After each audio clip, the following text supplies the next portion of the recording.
Hey everybody, thank you so much for watching. I just wanted to record a short intro. I'm going to start doing this before every podcast now, just to give you guys a heads up for what's ahead. This podcast was an episode I did with Handren Seavey.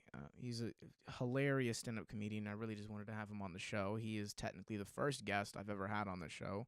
It was a lot of fun. I learned a bit.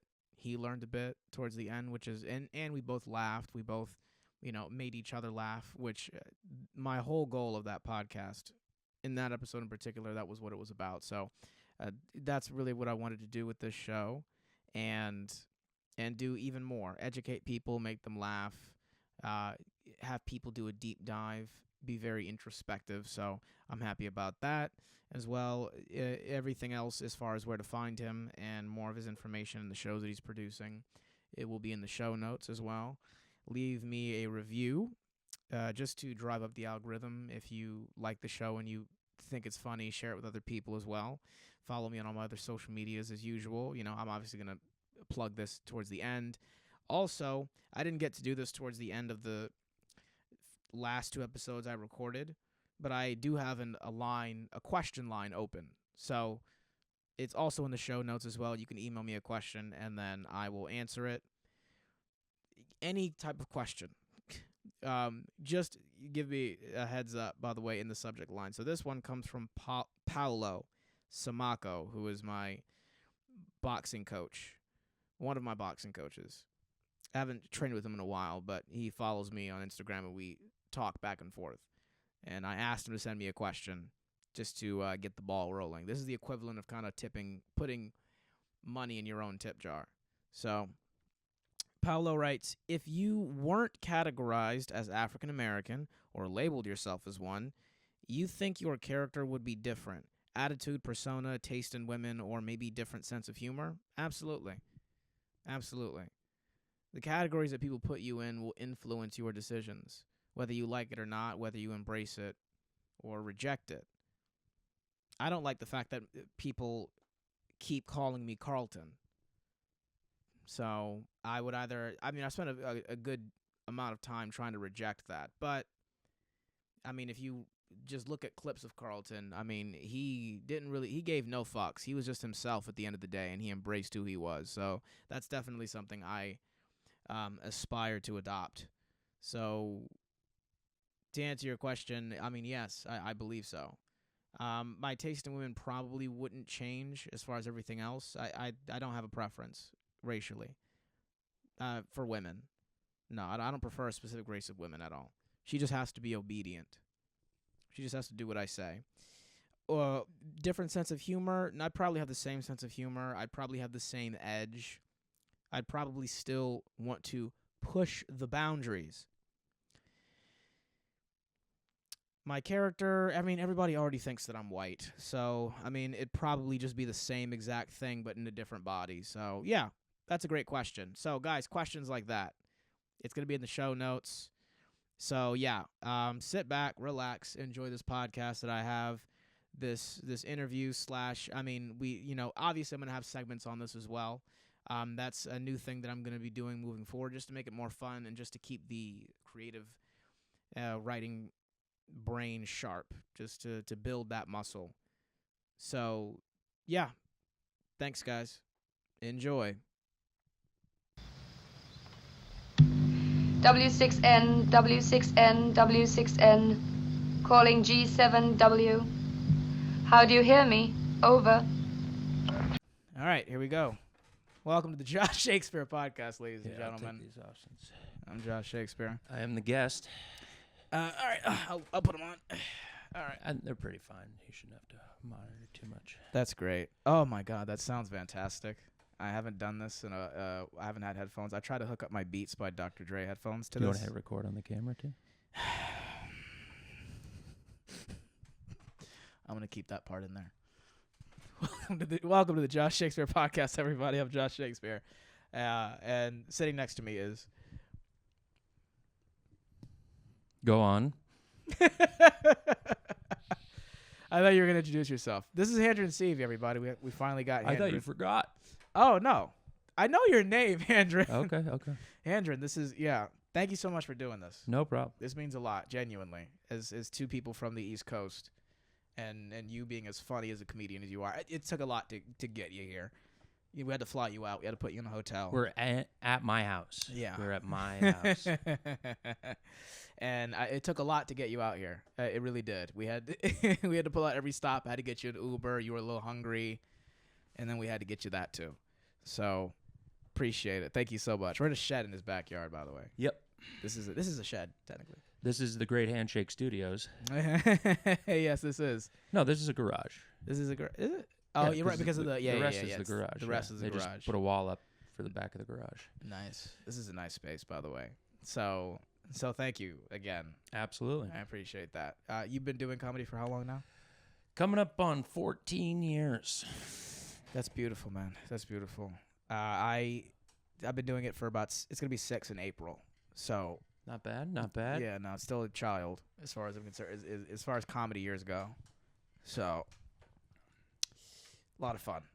I've watched you since I first started, and it's still very, very consistently funny.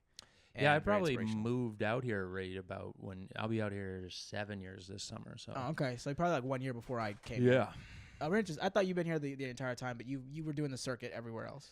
I started in Portland, Maine. Was there for about 2.5 years, and then moved to Boston. Yeah. Was there for I think 4 years, and then did a year on the road living in a school bus, and then moved here. Living on a school bus. Yeah. I've always been fascinated by people that can manage to do that, where they rip the seats out and then kind of like make it a bed, and they do it like a DIY like tour bus / mobile home thing. Yeah, we made it into. It was a short bus, made it into like a little tiny home. What happened to it? We sold it a few years back. You and your wife? Yes. Currently? Yeah. Congratulations, by the way. Thank you. Yes. I think I saw like her silhouette in the window like a few hours ago. Damn it, she's not supposed to be seen. Yeah.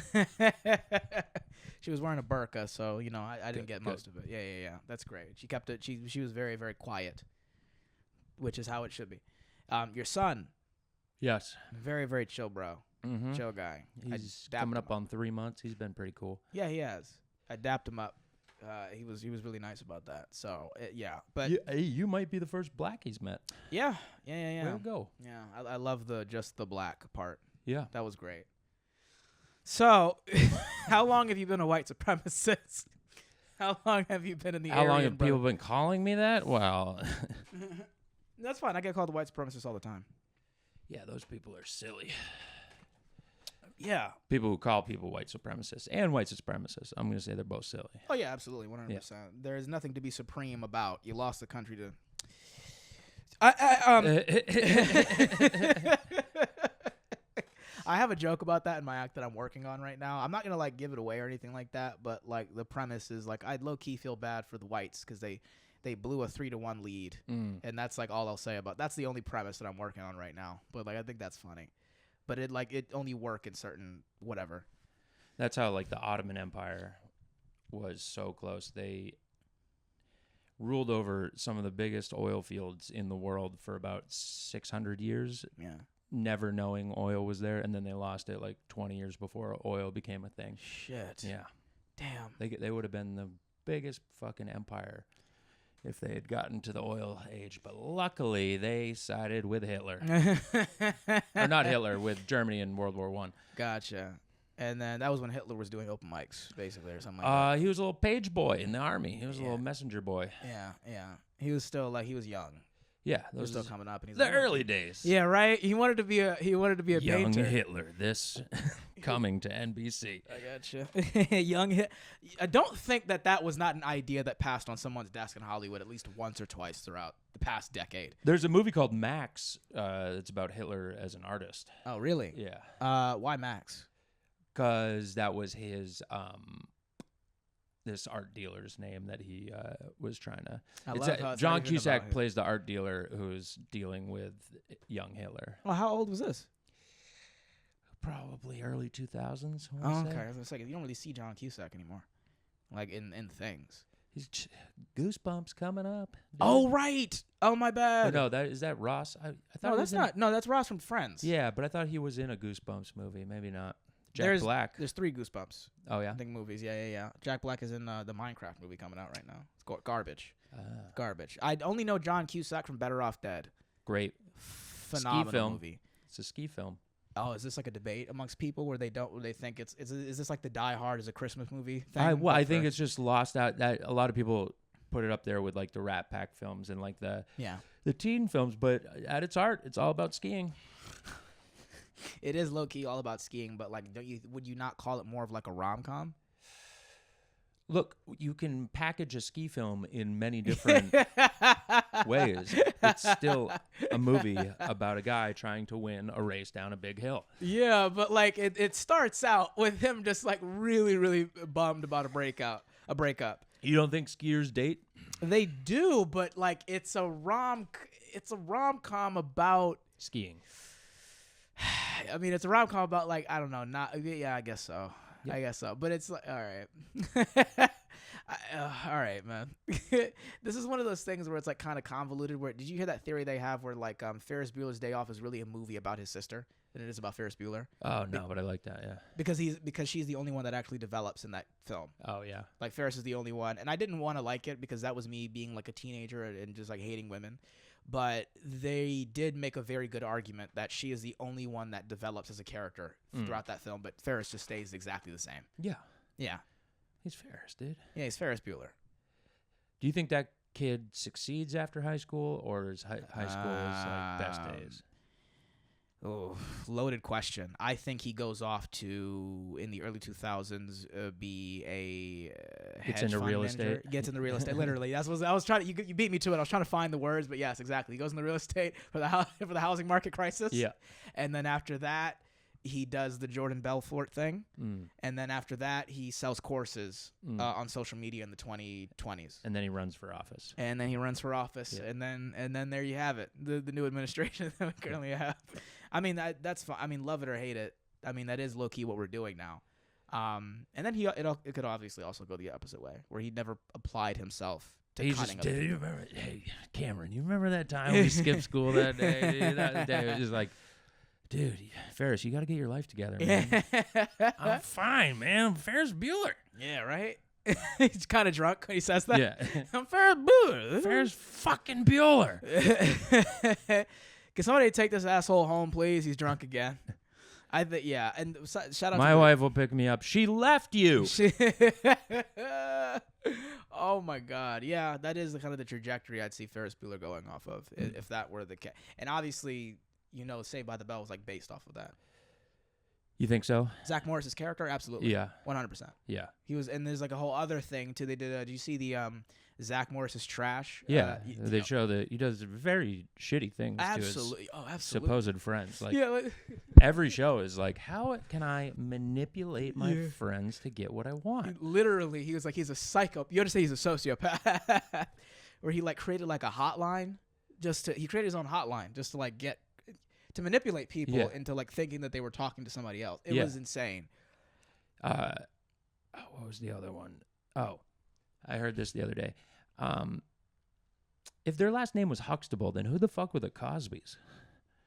Because the show was the Cosbys. The Cosby Show. Yeah, that's actually a great argument. Holy shit! It's weird that they did that. Huh. It'd be like if Everybody Loved Raymond and his name wasn't Raymond. And his name just wasn't Raymond at all. That's absolutely hilarious. I didn't even think of that because I never watched the Cosby Show. But that one too, if you look back at it, is just him. Yeah, convincing everybody he's right. Yeah, he's right, and they were like, Neil Brennan made that same observation. He would just shit on everyone's ideas. Yeah, he'd be like, "Hey, I want to do this today," and he was like, "Don't. That's gonna not fail. It's gonna be wrong." Listen to the rapist, okay? Pull your pants up, all that shit. So yes, we got sidetracked. I love we got sidetracked again, but no, you're very, very inspirational. From what I've seen so far, I've just over the 5 years I've been doing stand-up comedy.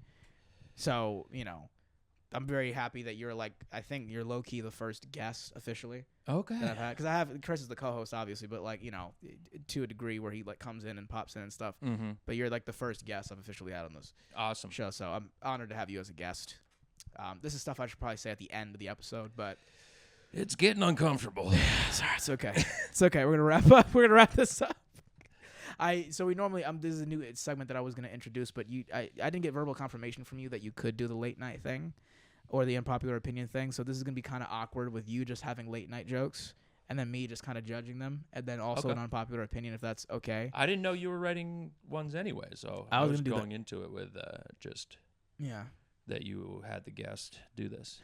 No, we both. It was going to be a thing where we both do that, but that's on me. I should have asked for further verbal communication. I have this issue where I'm like, hey, fuck, just let people do what they want to do, and just let them be. And then I don't really like.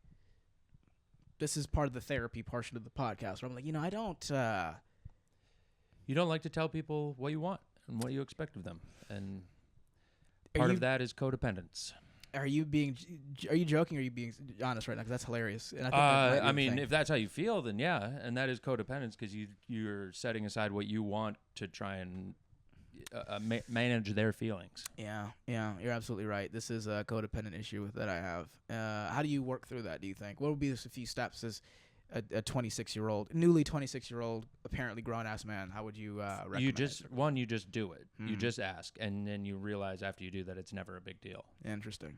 And be fine with however they, don't be disappointed if they don't do it or something, but just go, hey, if you have time, you can do this. And most of the time you'll find people don't care. I have pockets of this where this will happen. Do you ever have this where... Because what I take from even the Secret Service agents that I watch, former Secret Service agents like maybe Chase Hughes or Evie Pompouris, where as robust as their exterior is, they will say, well, there are days where I don't feel my best, or I feel insecure, or I feel sad, et cetera, because there will be pockets where I will just be like, hey, I just need you to do this, I need you to do that, et cetera. And then there are other days where I'm like more reserved and less...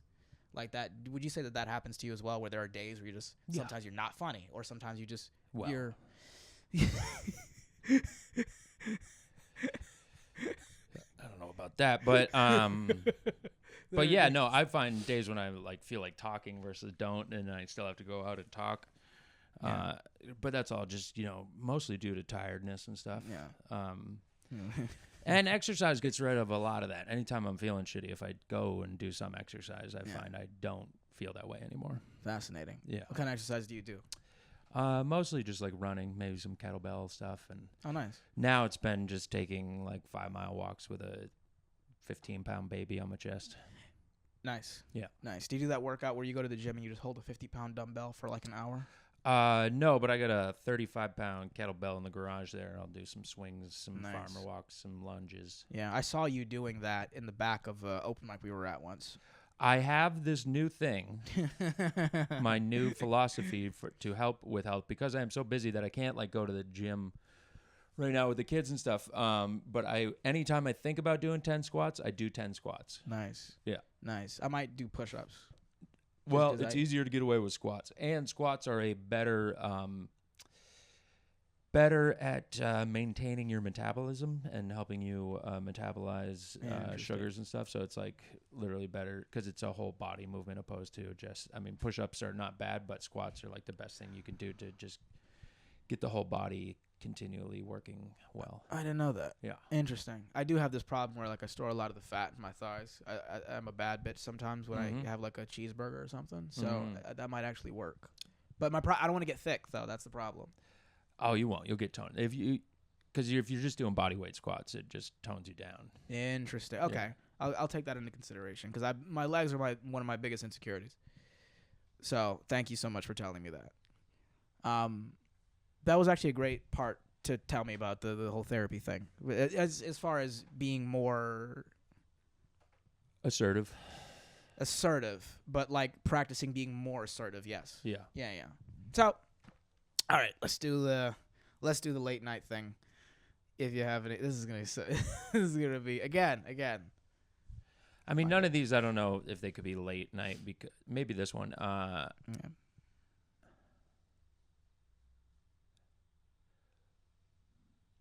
Oh, that one.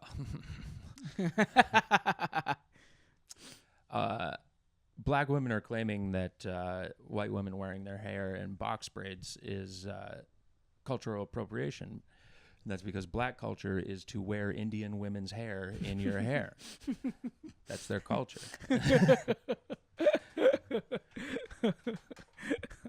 That's funny. That's funny. I see what you mean when you say that this is something that you'd probably put in your act, because I could see you do it. This is one of the reasons why I think you're so funny, is because we have like very similar tastes or similar twists or angles that we go at with jokes and premises and stuff. So I could see you going on stage and saying that. I did last night. And how'd it go? Was it in a black room? Because I feel like it was a mostly black room. That's good. Oh wait, was it the? Let me guess. Was it the living room? No, it was at Chaos. Oh, okay. Chaos, but it was just mostly black people there. That's nice.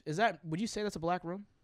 On certain nights, they definitely have, like Wednesday nights, the gym is definitely, and they got music and comedy. Okay, I'll go with, I can't, listen, I love Accidental Chaos because I like the room, but I choose not to do it because they hotbox it, and I need the lung capacity for boxing, and then just in general, like when I'm walking, I don't know how because when you have like such an extended lung capacity, and then you go from that to like, I literally went outside for like a day with no mask when the wildfires went out, and I could feel it in my lung. You could feel the damage being done to your lungs, and I was like, dude, I can't. I'd rather not. So yeah. Next joke. When you get to be 40, your doctor starts asking you how strong your pee stream is, and mine, I'm happy to say my pee stream is stronger than the hydrants in the Palisades. Huh? It ain't running out anytime soon. That's hilarious. Sometimes it'll get shut down to save a fish or something like that. But yeah, I like that one a lot. Is that a real thing? Did you get a colonoscopy? Well, how old are you? 40. Get a colonoscopy yet? No, I think they say 45. Prostate exam. 45. That's when you do it. Yeah. Because like that's like the male version of like your eggs are drying up or something, and then you got to get that tested or whatever. So my daughter's favorite book right now is a book about a cat and a unicorn that are best friends. It's called Kitty Corn. This is a real thing. Okay. Somebody wrote this book called Kitty Corn. Okay. A cat and they're friends. And they're friends. It's this little pussy and this unicorn with this big throbbing horn on his head. Just getting into shenanigans. Yeah. It sounds like kitty porn, but it's not. It's kitty corn. Are you becoming one of those? Are you becoming you're becoming a parent where you're like, ban the books. Ban the books. No, I don't. I mean, no, I get it. In school libraries, yes, there's tons of books that aren't in school libraries. They get to put in whatever they fucking want. Yeah, of course, I agree. You can go get your kitty corn books at the public library, like the rest of the pedophiles. You kitty corn. Oh, I get it now. That's absolutely hilarious, man. Like I fully get. I didn't even put it together. I'm like, no, that's already funny, but I'm like, oh right, obviously the kitty part is not good. You were hearing the T's, and I was saying, but it kind of sounds like D's. Yeah, exactly. So I'm like, okay, that's absolutely insane. Ban that book, please. All right. I think that was it. I think those are the ones I had. Yeah. Okay. Do you have an unpopular? Oh, right. This one about horses. Did you know horses can't vomit? Horses can't throw up. Yeah. So if you ever see a skinny horse, they are anorexic. Not bulimic. I like that one a lot. That horse is a supermodel. Yeah. He's cutting. I like this. I like that, actually. It's cute. That might actually make it on. No, they would probably be like, you can't make fun of anorexic people. Oh, God. I think that's funny. That's cute. Did you have an unpopular opinion? Okay. It's a new segment we're doing, a couple, folks. Yeah. One, Dave Matthews Band is one of the greatest rock bands of all time. Okay. Two, we should bring back child labor. All right, so let's start with the second one, and then we'll go to the first one. Okay. Go. Show your work. Why? In what capacity? Well, here's the reason. Because one, I don't think child labor is necessary. Well, I think you should be able to start working at 13 full time. Okay. If you want. Yeah. To a degree, I kind of agree with that. Right now, I think you can only work like 10 hours a week. Yeah. The reason for that was because of exploitative child labor. Kids are being exploited and being used for like way long shifts and, you know, factories and getting killed and stuff. And then so they said, well, you're not going to be able to work at all now. Right. And it's like, well, that doesn't seem, or maybe just make it safer like you did for the rest of the people there and still allow kids to work if they want to. Yeah. Okay. Also, I think that's the reason we don't have ornate buildings anymore, because all the craftsmen that would make that shit all started when they were like 12 or 13 as apprentices, and then by the time they were 20 they were masters at it. And now if you to get into like masonry or something, you're not even starting until you're 18 or 19 until you get out of school into your secondary school, and so you're just never going to be as good as somebody who like started like way 5. Yeah, you learn so much better and you become so much better at it. Like you see in the NBA, nobody can start at fucking 18 and get into the NBA. Yeah. There was a sketch I saw on TikTok where they were like, and this 5-star athlete at just 22 years old is like thinking about retiring. I'm like, what? It was. I was looking at that. I'm 26. I'm like, holy shit! It really is one of those things where it's like it is a young man's game and stuff like that too. And you kind of, if you do start when you're like a child, okay, you just have a feel and a knowledge of things. We're gonna pay these kids, obviously, yes, right? Okay, and pay them. Okay, all right. Allow them to earn a living. Okay, if they want to. Like I just know kids that are in terrible broken homes, failing in school, and if they had the option to get a job and get out of where they were at 14, 15, I think they would take that. That's actually interesting. I have a similar premise, but as far as like kind of doing it like the military, if that makes any sense, it's almost like low-key boys and girls club, but like in a much more restrictive environment. Look, they all have to wear. Be very communist. So they all have to wear the same haircut, same exact color of outfit, and then they have to learn very like household and almost external skills and trades. So it's, you know, obviously for yourself, making the bed, meditating, taking out the trash, washing the dishes, etc., having like a schedule, learning how to plan and stuff. But that would be my thing as far as like organization and stuff. But I think yours is far more functional and actually like conducive to society. Mine is more so like behavioral. I mean, that sounds like a good punishment idea for. I think we'd like be better instead off of juvenile hall or something, something like that. But I don't think kids should just have to do that. I think they should. I'm only my blueprint is low key comes from like Asians and the way they carry themselves. Yeah, just I don't want to be a communist, dude.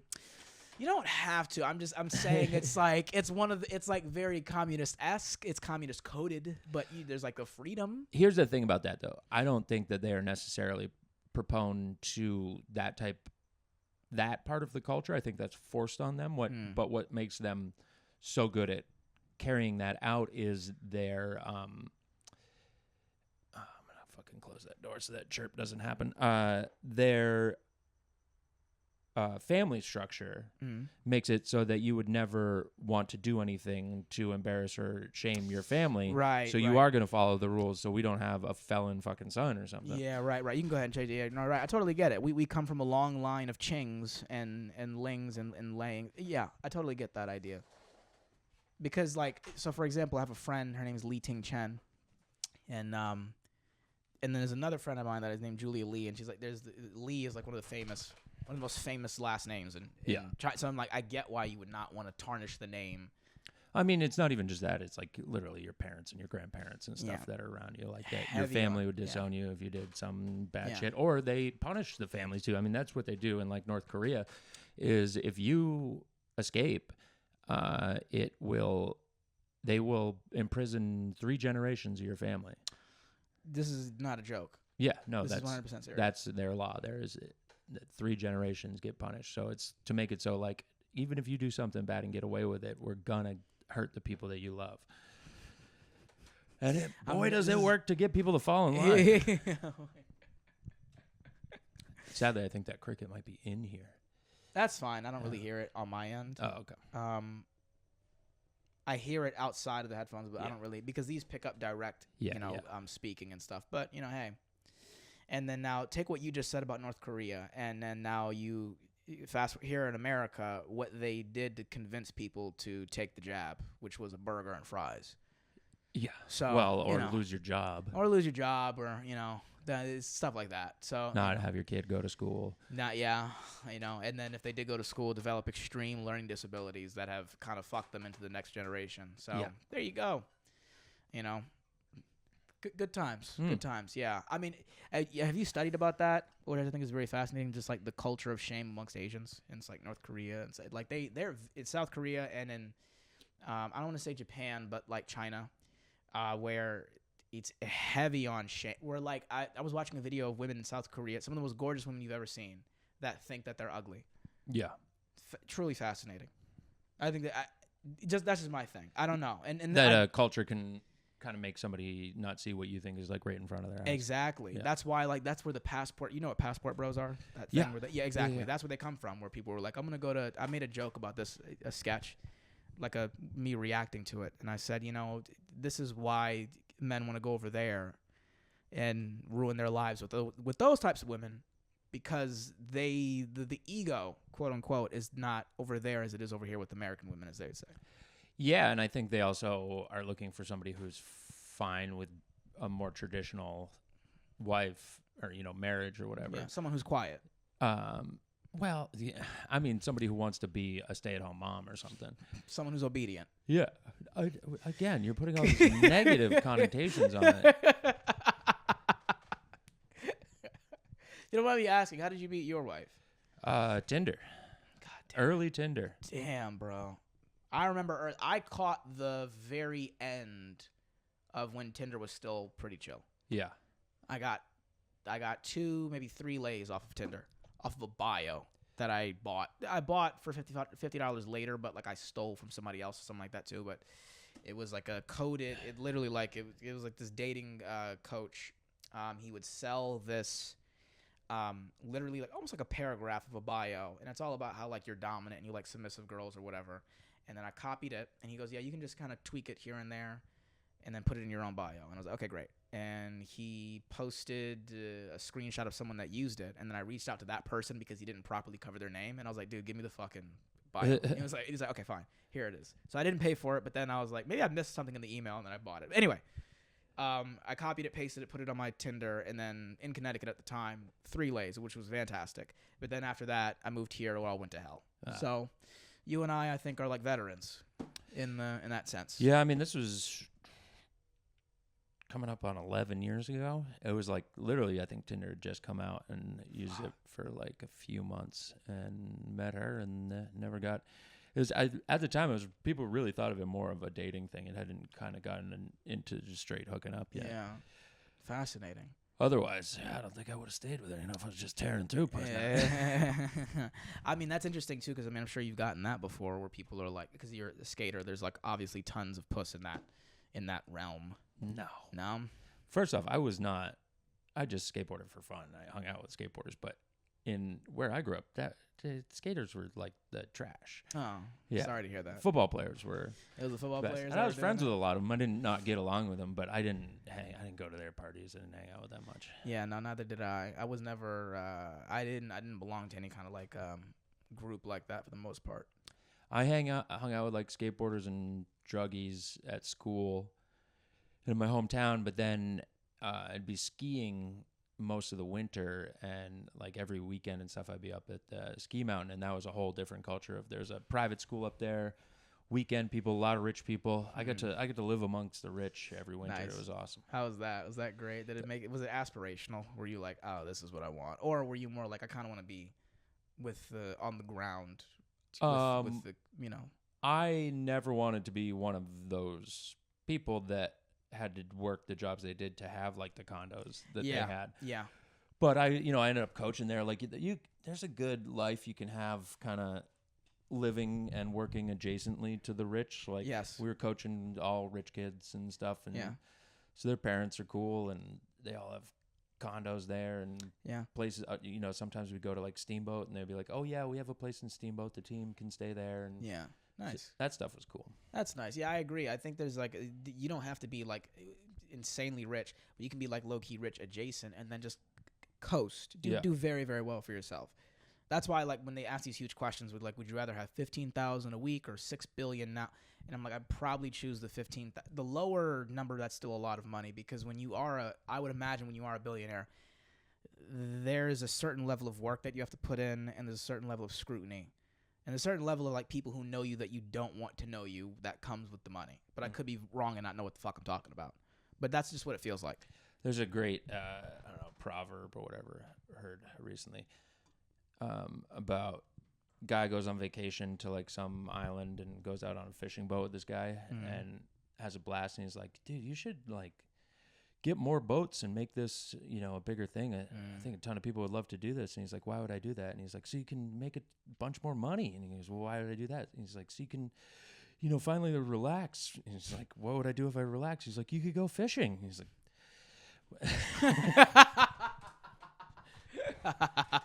that's hilarious. Okay, I get it now. I do feel like that's why I like stand up, because I don't see it as a thing I'd ever want to retire.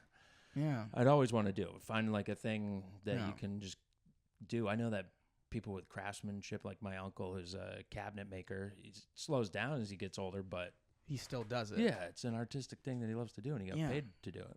I think about that with mediums and avenues like this, and then being a musician, and also to a degree fighting. It's an unmasterable craft, because like you're still learning, even no matter what level you're at. Yeah. I'd say, and I've said this before, where I'm like, even as hard as it is to believe, even Dave Chappelle is probably still learning. Yeah. When every time he goes on stage, you're like, oh, I probably shouldn't have did that. Next time I'll do this, etc. And it's just one of those things where it's like you go back in your shed, and you go into the workshop, and you just keep tweaking it, and you keep working on it. But obviously you get burned out the same as everybody else. Well, yeah, if you go too hard into it, you lose the things that inspired you to do it. Yes, 100%. Like, what do you have? I was gonna ask like what inspired you, but like more so like what reminds you to still be inspired? Because for me, I have like this. What's it called? Not Pinterest, but you know how you can save things on your Instagram in like a folder. I have like a bunch of like photos of people doing shows and putting out specials, and I'm like, this is what I want. So I just kind of use that as a way to. Do you have that or? No, just having kids is pretty motivating. Yeah, low key. Low key, I low key. When I first started, I thought about having kids just so I could be motivated to do stand up. Yeah, I'm not even. Makes you go like, hey, you gotta fucking get this shit. No, seriously, I'm like, listen, it worked for Eminem and Chad Daniels. So as far as I'm concerned, I'm like, and low key Dave Chappelle and Kevin Hart. Yeah. So I'm like, I swear to God, that was low key a thought that I had, where I was like, maybe having kids is probably the way to do it. But then you'll see people in comedy who it didn't work out for that have kids, and you go, yeah. Oh, yeah. I mean, that's rough, but I don't know. I think a lot of that depends on the person, too. Yeah, the work ethic. Yeah. And also people who are like, oh, I hate my kids, or like having kids is the worst. You're just like, I think you're a bad person. Yeah, absolutely. Yeah. I can't. How do you feel about people that don't like kids like that? I can't be around those people. They're annoying, but I'm like, I don't hate them. Yeah. I don't know. They're selfish usually. I agree with that, yeah. And you see that a lot in Los Angeles, where people like treat their dogs as if they're children. Yeah. That has honestly made me kind of like not like like dogs in particular. I've walked past people with my kid in the stroller, and they have a dog in a stroller, and I'm like, do you feel foolish now? Is that like stolen valor for you? Yeah. Stolen valor, dude. Like, take my fucking jacket off. I was doing a bit about this. Stolen valor's adopted parents. What? What the fuck? Stolen valor's adopted parents. Because I listened to this dude go up on a set, and he talked about just becoming a dad, and he's like, it's so tiring, and blah, blah, blah, blah. And he's like, yeah, we adopted. And I was like, what? Yeah. You didn't even have the kid? That's hilarious. And what it was like later on, obviously, right? It was like he adopted them at like what age, or was it like? I think he adopted like a baby. So he does have a baby, but his wife was never pregnant. I mean, that's like I feel that it's like a head start. Look, you kind of got at the easy part of the birth thing. I was saying they're the trannies of parents. Now when I go into a bathroom, I'm like, hey, this is for biological parents only. Okay? That's funny. Do you want me to cut that part out of the podcast? Because that's absolutely hilarious. I don't want you to give that away. Oh, I would do it on stage though. That's hilarious, dude. That's absolutely hilarious, man. Do you guys see why I had him on? He's just truly hilarious, man. Of course, adopted parents. Yeah, you're great. You're great. Everybody thinks you're great. We're joking. Oh god, but oh fuck, what were we talking about? Oh, the children thing and then the parents. Yeah, I used to work at Golden Road, in Atwater Village. It's a pub, but you can bring your children with. And I mean, you see this all over Los Angeles too, where people just don't fuck with kids to the point where it's almost like cult-ish, like where it's almost like a ceremony, where it's like ritualistic, where you're like fuck them kids. This is not gonna be like one of those conservative podcasts where I go into that, where it's like it's all demonic and it's all connected, even though it is.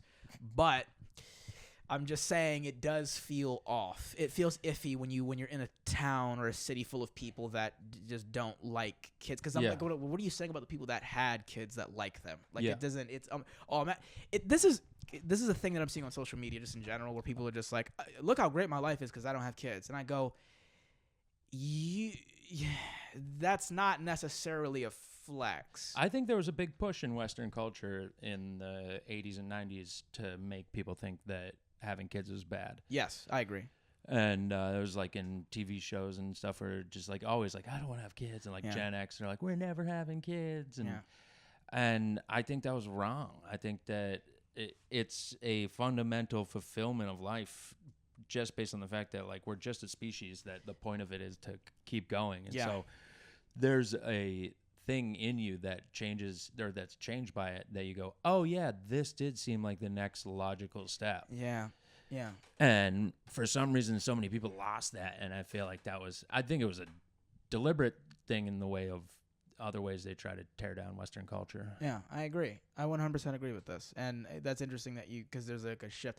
I'm not sure if I talked about this when we did the first Great Handshake, but when you turn 26, it does feel like a click, like a shift in your head. In my case, everything just kind of started to make sense, where it all started to come together, where I'm like, oh, right, the work that I put in, whether it's like going to the gym every day, it now makes sense at this age. And I'm like, I kind of know how to navigate it, and I can train a certain way where I'm like, this is how it's supposed to, or like stand up, or managing even just the channel and doing all this and stuff. Even in the beginning, when talking about where I'm at as far as being assertive and stuff. Do you think that happened with you when you turned 26, or like when you? No. Okay. It happened like 2 years ago. It now makes sense. I got it now. Yeah. Yeah. No, that was. I would say no. Definitely, I was a little more. I started stand up at 26, and I kind of did feel like within the few years I had because I was floating for a while after coming out of skiing because I was competing in it, and that was like my life all as a teenager and stuff. And then I stopped competing, and then I was coaching, but I was like, I'm not going to just do this forever. But I didn't know what I wanted to do. I was going to school, and the idea of getting a job, anything that I was doing there was just terrifying. And also, I'm just so bad at, like, office shit. And I did an internship in college at a senator's office, and they were just like, give me fucking envelopes to lick, and they're like, they'd have me type things, and I give it to them. They're like, what is this? Yeah, it is like a very people don't go into like how like almost degrading and like low key humiliating it feels to be an artist in those types of settings when you don't know what you're doing. It's almost like being dyslexic to a degree. Well, I'm very dyslexic. That's a big part of it. Yeah, you are. Yeah. Oh, yeah, really? Incredibly. Yeah. I had no idea. Yeah, very much. Okay, that makes sense. Yeah. So I was just bad. I would try really hard and like stuff in like, certain.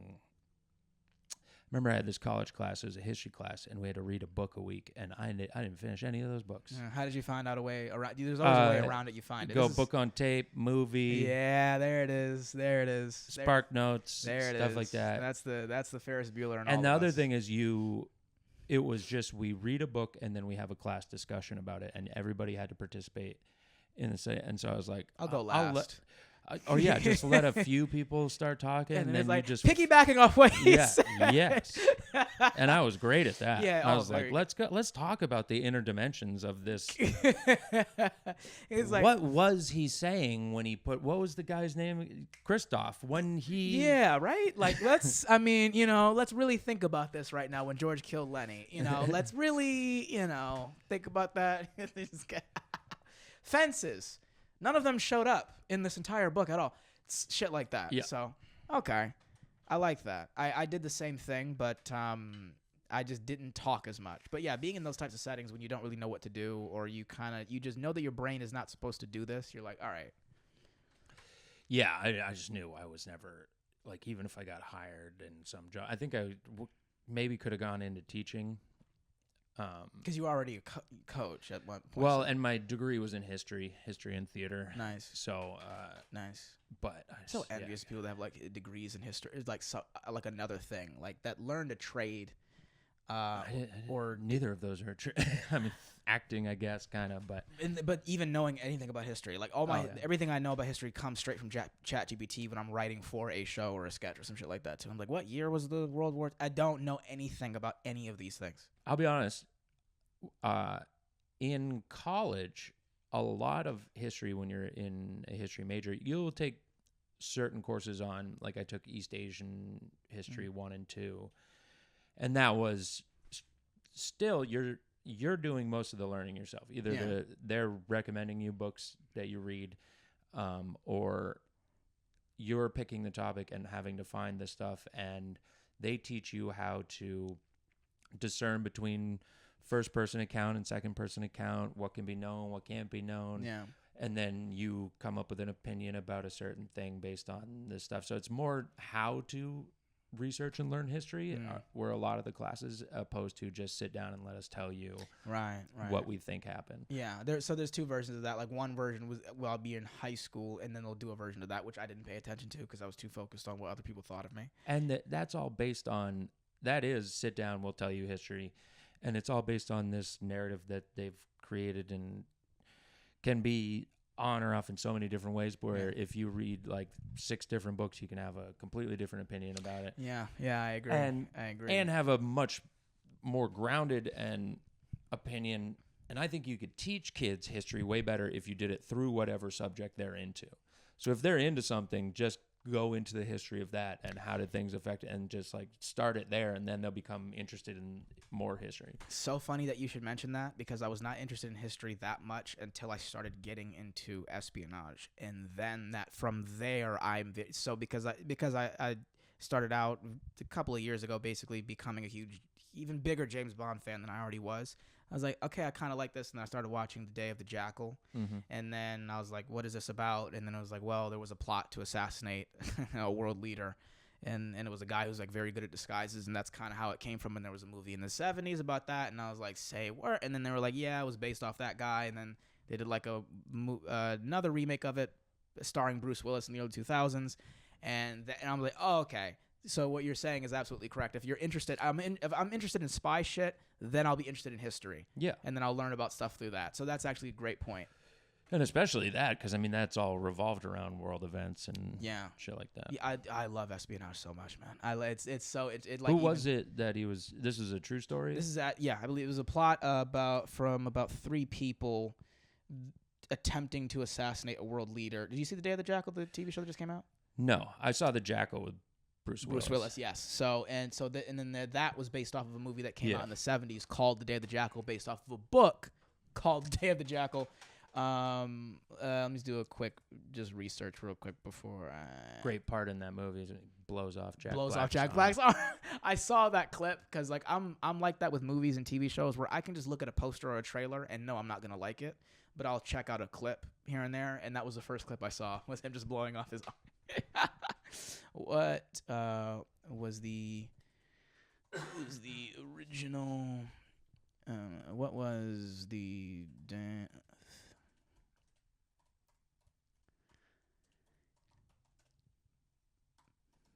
stunning? Dun, da, da, da. Okay. Yes, The Day of the Jackal, 1971, a novel by Frederick Forsyth, was inspired by a real historical events, particularly an actual assassination attempt on French President Charles de Gaulle, Yeah. by the far-right paramilitary group organization Armée Secrète, OAS, in 1962. The OAS opposed de Gaulle's decision to grant Algeria independence and made several attempts on his life. However, the specific plot of the novel, a professional assassin hired to kill de Gaulle, is fictional.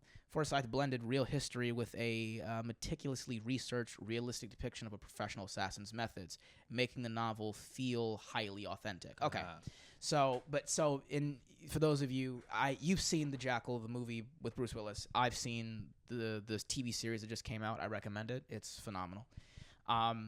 So it's not real, but CIA agents use disguise. I mean, spies? No, spies, but I was going to say like just intelligence communities use masks the same way you see in Mission Impossible. Have you ever seen them use it before? Yeah, I've seen a few videos of people showing how crazy good the technology is now, and you can look like anybody. Yeah, they can put the mask on and stuff, and they'd be like, if I saw you in a crowd of like a video where like a bombing went off and you were like, well, I would not know that was him. It's absolutely insane. So that's basically what this guy in the movie and in the show was. It's just, and he goes, yeah, spies in real life use masks to carry out assassination attempts. And so do you know what that, to teach you about the world events that is talking about? I don't. The Algeria fought a war with France for independence in the 60s, maybe 70s. If that was 60s, that might have been starting it up. But then, and that was basically France's second blunder. They had a Vietnam before we did. Interesting. That Vietnamese had just come off fighting the French when we started fighting in Vietnam. Damn. Because it was French Indochina all before the Japanese took it over in World War II. And then when they kicked the Japanese out, they all thought they were getting their independence, and France came back in. They're like, no, you're our fucking territory. What are you talking about? And so they fought them off. They lose that in the 50s. And then Algeria, one of their last giant colonial empire things, is fight for independence, and it's like their version of an Iraq war, and they just get their ass handed to them. Shit. And by like guerrilla warfare tactics and stuff. Nice. Yeah, I mean, you've seen like depictions of what war was like in Vietnam, right? Some of the most terrifying things I've ever seen in my entire life, where they would fight the tunnels were underground. crazy. The tunnels, I can't imagine that. So that's why they had that tunnel system, is because they had just come off of 10 years of war with France, building that tunnel system. Interesting. And then we came in and we're like, we can handle this now. Bring it on. We got fucked up. That's amazing. Thank you, though. I didn't know that. Yeah. Cool history right there. See? The blending. Because I like when we blend like history and pop culture and spies and shit. And then I did not know that part of it. So there were multiple assassination attempts on the French president at the time. And then that was what this was based off of. So, I mean, should I check out that movie? Maybe. It looked, I don't know, man. I might do it just because I feel bad for Bruce Willis, that he's not really giving his flowers like that. Yeah. I'm sorry. I love that movie. It's good. Is it? Yeah. You got to watch The Day of the Jack, the TV series, if you like shows and stuff. It's on Peacock. All right, we'll check it out. Give it a shot, man. But yeah, I do feel bad for Bruce Willis because he's action hero. He's gone too. He's low key gone, and he's still alive, but he's like not. I think he's gone though. You think he's entirely gone? I mean, I've heard people talk about him. Yeah, I think he's like total dementia. Total dementia. I mean, have you seen? There's a video they just released of him like blowing out his birthday candles and stuff, and it's like his humor is still there. Yeah, but it's like I was like, yeah, he's kind of gone, and I feel bad because he's like one of the. As more time goes on, I'm now looking at people who low-key pioneered certain versions of action. Oh, yeah. And I'm like... He's one of the greatest balds of all time. Yeah. I agree. I actually agree with that. It's him and Vin Diesel. And then it started out... The Rock was kind of... And then he just kind of kept making the same movie over and over and over again. Yeah. And then I just kind of... We just couldn't take it anymore. Ed Harris, J.K. Simmons. J.K. Simmons, yes. I don't know who Ed Harris is. Oh, he's like one of the... original balds. Is he? Let's look up who Ed Harris is. I'm sorry, guys. I'm not that. He's the bad guy in The Rock. You ever seen that movie? No, but the one that they do say that's basically a Bond movie. So that's all I know about The Rock. Do you? Well, there's a. Because Sean Connery's in it and he plays an MI6 agent. And shit. Well, they say there's a fan theory that he is James Bond in that movie. Yeah, I've heard of that. He got caught by the Americans in the '60s. Oh, nice. That's Ed Harris. I've seen this guy before, and I think he played like the devil in like a movie or something. Sure. I know this guy. Let me see what movie he's been in that I've seen before. Ed Harris, guys. I never see. You see Top Gun Maverick? I didn't see that. No. I did not see. I didn't see any of these movies. I'm sorry, man. Yeah, no. He's maybe a TV show that I've seen before or something like that. I haven't seen any of these movies. Well, they're good. Check them out. I'll give it a shot. Yeah, man. You do have to go, right? I'm gonna have to wrap up here. No, that's fine. I totally get it. Needs help with something. We're already at 50 minutes. Nice. So. He has Ava Braun on his browser. I was doing. I told you last night I was streaming, and I was doing a thing called Dark Hangman, where instead of like, oh, the word is spatula or soda can, I was doing historical evil people and historical events. So we did like the Boston Marathon bombing, we did Chernobyl, and then we did Eva Braun. Somebody guessed it instantly, by the way. Oh, nice. They literally, I was like, that's insane. So I did Margaret Sagner. It was great. Anyway, tell the people where they can find you. Handren Seavey, at Handren Seavey on everything, and Instagram, TikTok mostly, and come out to a live show. I put them on. All the dates and stuff will be on there when they're up. Yeah, thank you so much, Handren, for being on this podcast. Thank you. Goodbye.